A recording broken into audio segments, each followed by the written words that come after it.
And speaking of Joss, I know that you both tried to go the traditional route by contacting agents and managers. Maybe you had an IMDb Pro account and got those names. When you said you met Joss, somehow it was like divine intervention in a parking lot after a meeting.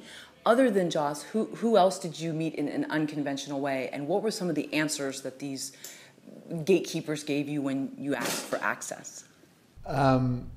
There's a couple of people. The way we got to everybody was kind of different. Yeah, Mike Kelly. We went to the Paley Fest. We're doing a revenge evening or afternoon panel thing, and we tried to basically hijack him outside on the red carpet line. Some people we met at different kind of writing events around LA as well.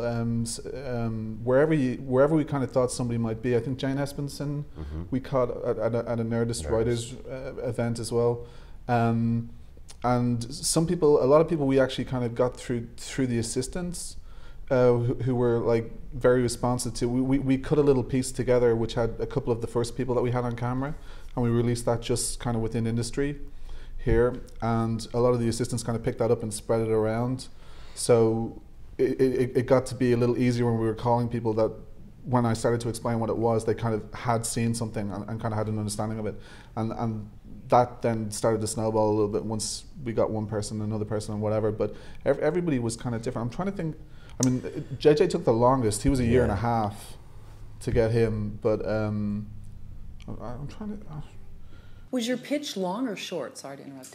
Were you, besides showing the clip, did you kind of just, you know... We had a verbal spew where we just lashed out every name we could think of in about 15 seconds to people saying... Like, is this in relation to Joss, when we pitched him? Or any of the showrunners, Well, it's interesting because, you know, when Des first came out and pitched the idea, I'm like, oh wow, you know, that's a great idea. How are we going to do this? You know, and many people up to that point were trying to encourage him, like, you know, you might want to temper your expectations. This is going to be very difficult, if not impossible, you know, to get one, let alone the breadth of the scope that you need to tell a complete story. But the problem actually quickly became, how are we going to get to these very important, very busy people to, oh my God, Des, how are we going to fit them all in? Because now they're coming to us.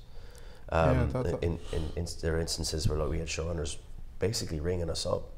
Because what happens is, this is a very monastic existence that they live, and they only interact with certain individuals in their writer's room or in their lives. And we discovered that, you know, the writers' rooms talk to each other. And the word spread very quickly after the trailer landed, and like, oh my God, they got Damon Lindelof, and why am I not in this film? And, you know, not exactly, but I'm paraphrasing. And why don't I have as cool an office as Damon Lindelof? And it is, once, you know, Damon kind of landed he was gracious enough to permit us an interview, and we were able to cut that industry kind of clip together and put it out as a teaser and trailer a couple of years ago. That really made it a lot easier, because then we had something to show, and gave us some sort of credibility, I guess.